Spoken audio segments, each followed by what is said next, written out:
सबसे best green vegetables. हाँ हाँ। खाने में मुझे सर ज्यादातर फ्रूट्स होने चाहिए। तो जवार रहता है, नाचनी सबसे बेस्ट है बच्चों के लिए, तो बहुत बेस्ट है नाचनी। मैं तो रोज ही देती हूँ अपने बेटे को। Very good. दोस्तों, पोषण की जो शुरुआत होती है वो कहाँ से होती है? जब बच्चा पैदा होता है तब माँ उसे दूध पिलाती है और वहीं से पोषण की शुरुआत होती है। और दुनिया भर में माना जाता है कि माँ का दूध जो है वो बच्चे के लिए सबसे सुरक्षित है। हमारे साथ इस वक्त हैं डॉक्टर रश्मि सांघी, जो IIT कानपुर में रिसर्च साइंटिस्ट हैं और जिन्होंने माँ के दूध को लेकर एक बहुत अहम रिसर्च की है। रश्मि जी, मुझे बताइए कि माँ के दूध को लेकर आपकी रिसर्च, आपकी टेस्टिंग में क्या सामने आया? मैं शायद उस टाइम नई नई माँ बनी थी। शायद मेरा वजह ये थी कि मैं उसको स्टडी को लेकर बहुत ज्यादा बहुत ज्यादा चिंतित थी। तो उसमें हमने कुछ माँओं को कन्विंस किया, उनका हमने सैंपल लिया, उसकी हमने टेस्टिंग की। एंड जितना मैंने सोचा था, मैं बिल्कुल शॉक्ड। एक एंडोसल्फान और क्लोरोपाइरीफॉस, इस तरह के कुछ पेस्टिसाइड्स हैं जी। तो एंडोसल्फान करीब 800% ज्यादा मिला उस माँ के दूध में। 800% जी। और करीब 400% क्लोरोपाइरीफॉस, जो मतलब जो अलाउड लिमिट है, ADI आपका अलाउड से 400% ज्यादा, और दूसरा 800% ज्यादा।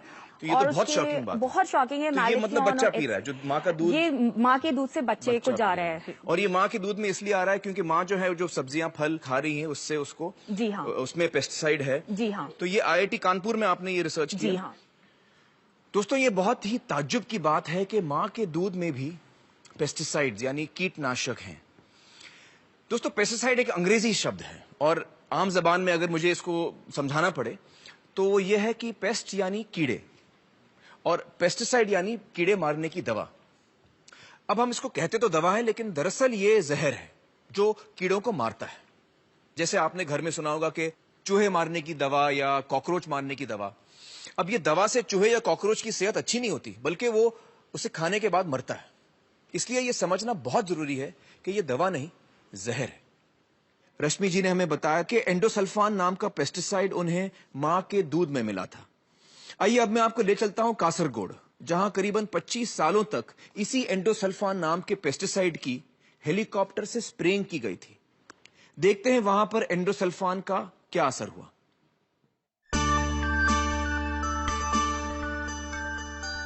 केरल को ईश्वर की धरती कहा जाता है। कुदरत ने इसे बेतहाशा खूबसूरती बख्शी है। केरल सरकार ने कासरगोड जिले की उपजाऊ जमीन पर काजू की खेती करना शुरू किया। सन 1976 से काजू के पेड़ों को कीट से बचाने के लिए एंडोसल्फान नाम के एक कीटनाशक का छिड़काव शुरू किया गया। कासरगोड जिले की 15,000 एकड़ जमीन पर हेलीकॉप्टर से ये जहर छिड़का गया। ईश्वर की धरती पर यह जहरीली बारिश लगातार 25 साल चली। लाखों लीटर एंडोसल्फान यहां की जमीन पर ही नहीं, लोगों की रगों में भी उतर गया। जिंदगी मौत से बदतर हो गई। 5,000 से ज्यादा लोग इस जहर से तबाह हुए। जन्म के 13 दिन बाद तक इसे वेंटिलेटर पर रखना पड़ा। हाथ पांव ने कभी काम किया ही नहीं। ये पहले देख सकता था, अब बिल्कुल नहीं। दर्दनाक मौत के खौफनाक मंजर जिसे देखकर रूह कांप उठे। कासरगोड जिले के एक छोटे से कस्बे में पिछले 30 सालों से इस जहर से पीड़ित लोगों का इलाज कर रहे हैं डॉक्टर मोहन कुमार। विनाश के उस भयानक मंजर को इन्होंने अपनी आंखों से देखा है। डॉक्टर मोहन कुमार जी, बहुत बहुत शुक्रिया हमारे साथ जुड़ने का। डॉक्टर साहब, इस वीडियो में हमने बहुत ही दर्दनाक दृश्य देखे हैं और यकीन नहीं होता कि ऐसा भी हो सकता है। क्या वाकई वहां ये सब हुआ है? मैंने जब कासरगोड में डॉक्टरी शुरू की तब मैंने देखा कि ज्यादातर सभी घरों में ऐसे पेशेंट थे जो एक लंबे अरसे से बीमार थे। क्रॉनिक पेशेंट्स थे। Cancer, neurological problem, cerebral palsy, दिमाग का लकवा, मानसिक बीमारियां, मिर्गी के दौरे, बच्चों में विकलांगता। एक दूसरी चीज, महिलाओं में मिसकैरेजेस यानी गर्भपात। ऐसा भी हुआ है कि एक ही महिला का 10 बार गर्भपात हो गया। 10 बार? कुछ तो यकीनन वहां पर गलत हो रहा था। इतनी बड़ी तादाद में इतने सारे बीमार लोग, और वो भी इतने छोटे से इलाके में। ये सभी मरीज दो छोटी छोटी नदियों के किनारे पे बसे हुए थे, जहां पॉल्यूशन का नामो निशान नहीं था, कोई फैक्ट्री नहीं थी, किसी किस्म का प्रदूषण नहीं था। फिर इतनी बीमारियां क्यों आईं, समझ में नहीं आ रहा था। तब मुझे अंदाजा ही नहीं था कि इस सब के पीछे एंडोसल्फान है। मुझे बताइए डॉक्टर मोहन, इस इलाके में कितने लोग इस वजह से पीड़ित हैं? कम से कम 5000 से ज्यादा जेन्युइन केसेस हैं। 5000? तो ये सब शुरू कैसे हुआ? 1976 से कासरगोड में हेलीकॉप्टर से ये स्प्रे होना शुरू हुआ। दरअसल स्प्रे करने के 15 दिन तक प्लांटेशन एरिया में पैर भी नहीं रखना चाहिए, यहाँ तक कि आसपास के रास्तों से भी नहीं गुजरना चाहिए। स्प्रेइंग के बाद? जी, स्प्रे करने के बाद आसपास के सभी रास्ते बंद होने चाहिए। ये सारे नियम उनके इंस्ट्रक्शन मैनुअल में लिखे हुए हैं। सभी नियमों को ताक पे रख के उन्होंने सन 1976 से सन 2000 तक लगातार बिना रुके जहरीला स्प्रे 25 साल? जी, 25 साल लगातार। तो लाखों लीटर स्प्रे हुए। हमारे कुछ वैज्ञानिकों ने हिसाब भी लगाया था कि 22 लाख लीटर एंडोसल्फान 15,000 एकड़ के ऊपर उड़ेला गया। जी जी। मुझे बताइए कि जब आपको समझ में आया कि ये सब पेस्टिसाइड की स्प्रेइंग की वजह से हो रहा है और आपने उनको बताया, ऑब्जेक्ट किया, तो उन्होंने क्या जवाब दिया? प्लांटेशन कॉर्पोरेशन ऑफ केरला, जो एक सरकारी कंपनी है, वो इसके लिए जिम्मेदार। वो ये स्प्रेइंग करवा रही थी। गवर्नमेंट ने क्या कहा आपसे? वो पुलिस को लेकर आए और जहां हम विरोध कर रहे थे उस जगह से हमें हटा दिया। पुलिस ने हमें वहां से भगा दिया। लेकिन ये स्प्रेइंग बंद हो गया? जी। तो फिर स्प्रेइंग क्यों बंद किया? कोर्ट के ऑर्डर से। अच्छा, कोर्ट ऑर्डर की वजह से बंद किया है। मैं तो यहाँ तक कहूंगा कि वो बहुत बदमाश लोग हैं। एक दिन 2 जीप भर के वो लोग मेरे क्लिनिक आए। कुछ 10-15 लोग थे, मेरे साथ मारपीट करना चाहते थे, मुझसे हाथापाई करने लगे। वो तो अच्छा हुआ कि जैसे ही गांव वालों को पता चला कि उनके डॉक्टर को गुंडे मारने आए हैं, तो 10 मिनट में ही सैकड़ों लोग वहां पर जमा हो गए। आपको बचाने? जी, मुझे बचाने के लिए। आपके लिए जिंदगी कैसे थी डॉक्टर साहब? उस इलाके में रहकर जब रोज आप इस तरह के पेशेंट्स देखते थे, आप पर क्या बीतती थी? लोगों का दर्द देखकर अक्सर आंखें भर आती थी। कई बार ये ख्याल आता था कि मैं यहां से शहर चला जाऊं, लेकिन अपने पेशेंट्स की तकलीफ जैसे मुझे रोक लेती थी, खींच लेती थी। उन्हें छोड़ के कैसे जाता? नहीं जा सकता था। सॉरी। मैं एक बात और कहना चाहूंगा। इस जहर ने इंसान ही नहीं, जानवरों को भी नहीं बख्शा। उस इलाके के पशु पक्षी, जीव जंतु, मेंढक, मछलियां सभी खत्म हो गए थे। लेकिन सन 2000 में जब से ये स्प्रे बंद हुआ है, धीरे धीरे सभी पशु पक्षी वापस आ रहे हैं। हवा पानी में काफी सुधार हुआ है। अच्छा, मुझे ये बताइए कि जो बीमारियां हो रही थी लोगों को, ये जो बच्चे अबनॉर्मल पैदा हो रहे थे, उसमें फर्क आया ये स्प्रेइंग बंद होने के बाद? खुशी की बात यह है कि पिछले 4 सालों में पूरे इलाके में जन्मजात विकृति का एक भी केस मेरी नजर में नहीं आया है। और ये जो बच्चे गिर रहे थे अपने आप, जो मिसकैरेजेस हो रहे थे, वो केसेस भी बिल्कुल कम हो गए हैं। डॉक्टर मोहन, आपने बहुत साहस दिखाया है, बड़ी हिम्मत दिखाई है और आप बहुत ही अच्छा काम कर रहे हैं। बहुत बहुत शुक्रिया यहाँ आने का और हमारे साथ बातचीत करने का। Thank you so much. Thank you. Thank you. तो दोस्तों, ये वही एंडोसल्फान पेस्टिसाइड है जिसके बारे में रश्मि जी ने हमें बताया था कि उनके टेस्ट में मां के दूध में एंडोसल्फान की मात्रा परमिसिबल लिमिट से 800% ज्यादा थी। और मां के दूध में पेस्टिसाइड आने की वजह यह है कि हमारे कई खाने के पदार्थों में पेस्टिसाइड्स मौजूद हैं, यानी कीड़े मारने का जहर मौजूद है। और दोस्तों, इसके बारे में सबसे बेहतर जानकारी शायद उसके पास होगी जो हमारा खाना उगाता है, यानी कि एक किसान। महाराष्ट्र के नासिक जिले के अंगूर देश भर में मशहूर हैं। ताजे ताजे और रस भरे अंगूर देखते ही मुंह में पानी आ जाता है। लेकिन जो किसान इन अंगूरों को उगा रहा है, वो इन्हें नहीं खाएगा। 6 साल पहले मुझे मुंह में छाले हुए थे। उस टाइम अंगूर का सीजन था, तो मैं रोज अंगूर खाता था। हम अंगूर की खेती के केमिकल स्प्रे करते हैं, तो फिर मैंने मेरे खेती का अंगूर खाने बंद कर दिया। तो मेरे मुंह के छाले बिगर दवा वो अच्छे हो गए। इंसेक्टिसाइड नहीं डाला तो इधर इंसेक्ट ने बाइट कर दिया इस बेरी को, तो काला दाग आता है। व्यापारी जब आता है वो देखता है इस पे बंच पे काले दाग है, तो भाव गिरा देता है, तो हमें फिर नुकसान हो जाता है। तो हमें मालूम है इससे क्वालिटी खाली दिखने के लिए बढ़ती है, उसके न्यूट्रिएंट्स कम तो होते हैं लेकिन पॉइजन अंदर जाता है, इसलिए खाली व्यापारी पर्पज के लिए करना पड़ता है। हमने अलग सी जगह खेती की, उसमें हमने बिगर केमिकल स्प्रे लगाए हुए सब्जी तैयार की और वही हम खाते हैं। फिरोजपुर पंजाब के सुरेंद्र राजपूत दुनिया भर को पेस्टिसाइड्स बेचने वाले खुद बिना केमिकल के खेती करते हैं। ये दवाइयाँ जो फार्मर्स में से लेके जाते हैं वो कीड़े मार दवाइयाँ होती हैं। स्लो पॉइजनिंग जो है ना ये है, मैं अपने खेत के अंदर जो है ना इसका इस्तेमाल नहीं करता हूँ। ये मैं इसलिए करता हूँ ताकि हमारी जो है ना सेहत ठीक रहे, बॉडी के ऊपर जो है ना उसका असर ना आए। वलसाड़ गुजरात के नीलेश देसाई भी अपने और अपने परिवार के लिए अलग से अन्न उगाते हैं। मेरा एक खेत है, उसमें मैं एकदम देसी वो मेरे लिए रखा है मैं, और मेरा दूसरा जो खेत है उसमें मैं रासायनिक यूज करता हूँ, ये इसलिए ज्यादा नफा मिले। जो ड्रम में डालते हैं दवा, वो ड्रम 1 साल तक उसकी स्मेल इसमें रहती है, तो वो तो ड्रम है प्लास्टिक का, तो आदमी पे तो असर होगा ही नहीं उसका। घर के वाली में नहीं डालते हैं, वो बारिश से पहले हम निकाल लेते हैं। वो माल हम हमारी रिश्तेदारी में ही देते हैं, और जो कमर्शियल आता है वो सब मार्केट में जाता है। इस जमाने में तो कोई भी वस्तु दिखावा पे चलता है, बढ़िया लगा ले लो, वो कैसा है वो दिखता नहीं है। जब कमर्शियल बात आ जाती है तो सामने वाला मर जाए तो अभी कोई सोचता नहीं है। दोस्तों, इस वक्त मेरे साथ मौजूद हैं कविता कुरुगंती, जो आशा यानी alliance for sustainable and holistic agriculture नाम की संस्था के साथ जुड़ी हुई हैं। बहुत बहुत शुक्रिया कविता जी हमारे साथ जुड़ने का। मुझे बताइए, ये जो हमने वीडियो में देखा कि किसान अपने लिए और अपने परिवार के लिए अलग खेती कर रहा है और बाजार में बेचने के लिए अलग खेती कर रहा है, इसके बारे में आपका क्या कहना है?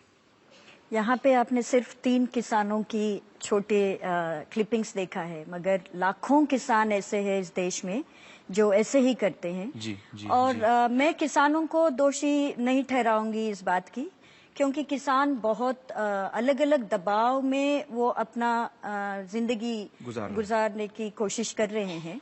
और ये पेस्टिसाइड्स तो किसानों ने इन्वेंट नहीं किया है, ये किसी और का क्रिएशन है। उनको बताया गया है कि आप इसको इस्तेमाल नहीं करेंगे तो आपका उत्पादकता जो है वो आगे नहीं बढ़ेगी।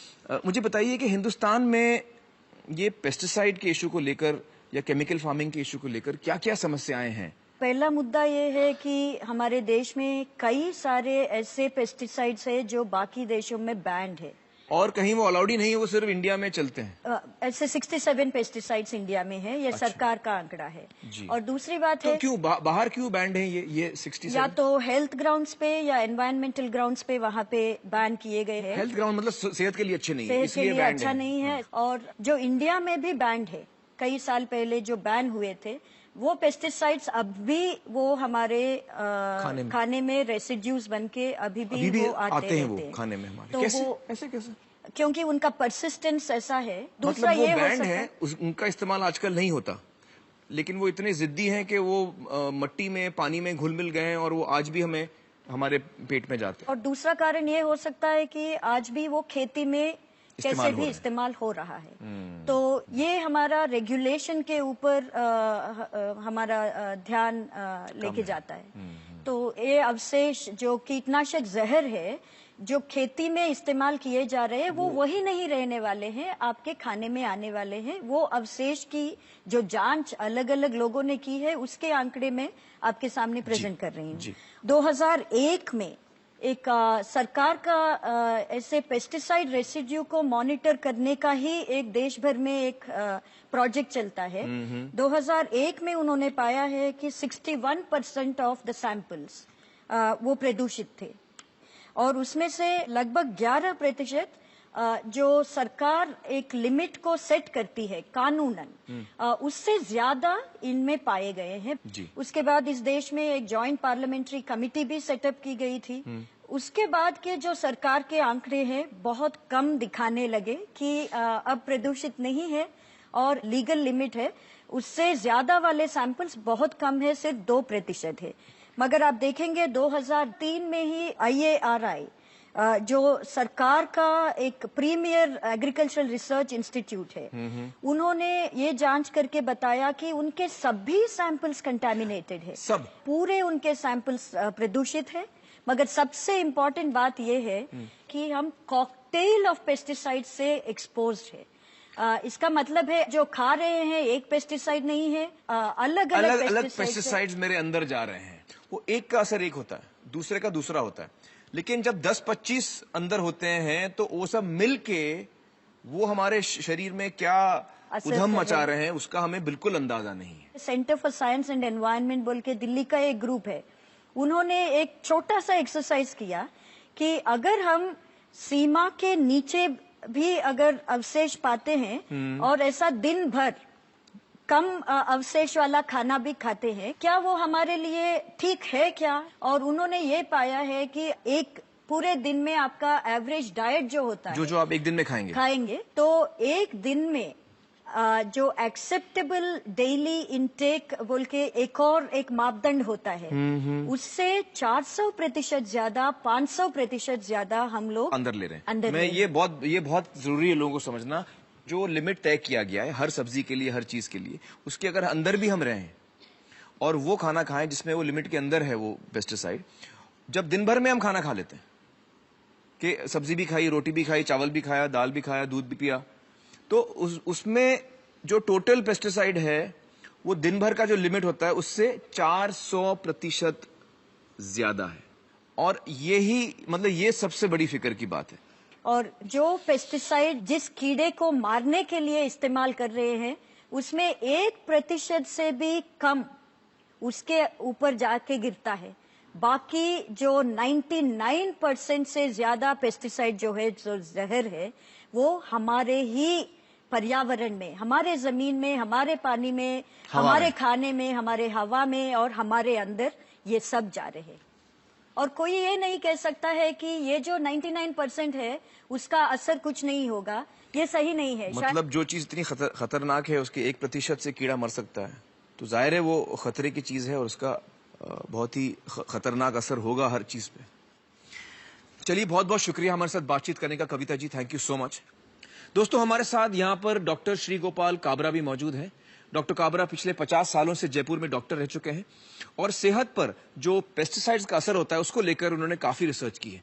डॉक्टर काबरा, बताइए आपकी रिसर्च में क्या सामने आया? जयपुर के अंदर जितने भी महिला चिकित्सालय हैं उनके अंदर हमने स्टडी करी कि बच्चा जब जन्मता है तो जन्म के समय उनके अंदर कुछ विकृतियां होती है, जिसमें कि मस्तिष्क विहीनता, माने बच्चा जन्मा और उसके दिमाग ही नहीं डेवलप हुआ, पूरी ऊपर से खोपड़ी खुली रहती है, दिमाग बना हुआ नहीं रहता है। इसका पेस्टिसाइड के साथ क्या संबंध है? हमें मालूम है कि ये फोलिक एसिड एक विटामिन होता है, तो फोलिक एसिड की कमी के कारण से ये होता है। अच्छा, अब सवाल ये था कि इन महिलाओं के अंदर कमी क्यों हो रही है? तो कुछ कीटनाशक होते हैं जो फोलिक एसिड रोधक हैं, फोलिक एसिड को खत्म करते हैं, और ये पेस्टिसाइड्स हमारे एनवायरमेंट में से उन महिलाओं को मिल रहे थे।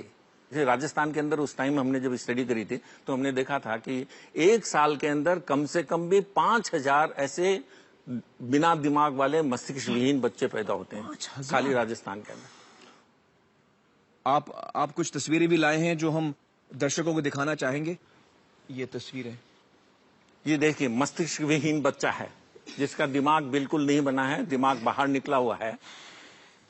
दूसरी जो तस्वीर जिसको कि मेनिंगोमाइलोसिल कहते हैं, इसके अंदर नीचे का जो भाग है वो खुला हुआ है, रीढ़ की हड्डी का भाग खुला हुआ है, और इस बच्चे का नीचे का भाग पूरा का पूरा पैरालाइज्ड है, लकवाग्रस्त है पूरा का पूरा। तो ये दुनिया से अगर हम इसकी तुलना करें, बाकी जगहों से तुलना करें, तो ये आंकड़े क्या दिखाते हैं हमें? हमारे यहाँ दर विश्व में सबसे ज्यादा है, विश्व में सबसे ज्यादा हमारे यहाँ। दूसरा जो हमने पंजाब के अंदर एक जगह की स्टडी करी तो हमने देखा कि वहां की जो जन्मजात विकृतियां हैं उनके अंदर ये जननांगों की जो विकृतियां हैं वो बहुत ज्यादा है। जन्मजात विकृतियां जिसके अंदर की लिंग पूरा नहीं बनता है, उसका जो पेशाब का रास्ता है वो गलत है, उसके अलावा उसके अंदर देखा कि मल का द्वार ही नहीं खुला है। वहां तो इसका क्या प्रूफ क्या है कि ये पेस्टिसाइड के साथ जुड़ी बातें? वहां वो पेस्टिसाइड्स यूज हो रहे थे जिनका हमें मालूम है, जिनको हम कहते हैं टेराटोजेनिक। टेराटोजेनिक माने ये जो हैं जो गर्भ के अंदर ये विकृति कर सकते हैं, जिनके हमारे पास में एक्सपेरिमेंटल प्रूफ है। और हमने देखा कि वहां के जो आज वो एरिया था उसमें ये इस्तेमाल हो रहे थे, उसमें ये इस्तेमाल हो रहे हैं वहां। और वो एरिया था जहां पर कि अभी हम सारी हरी सब्जियों की और इनकी बात कर रहे थे, वो एरिया था जहां पर की सब्जियां उगा करके और दिल्ली तक भेजी जाती है। और ये देखिए कि जब हमें मालूम है कि ये पेस्टिसाइड्स जो हैं ये टेराटोजेनिक है, ये विकृति कारक हैं, हम उनको काम में ले रहे हैं और हम उनको प्रचुर मात्रा में काम में ले रहे हैं। चलिए, बहुत बहुत शुक्रिया डॉक्टर काबरा हमसे बातचीत करने का। दोस्तों, ये पेस्टिसाइड का सिलसिला कहां से शुरू हुआ और कब और कैसे ये हमारे खाने में आने लगे, जानेंगे एक ब्रेक के बाद।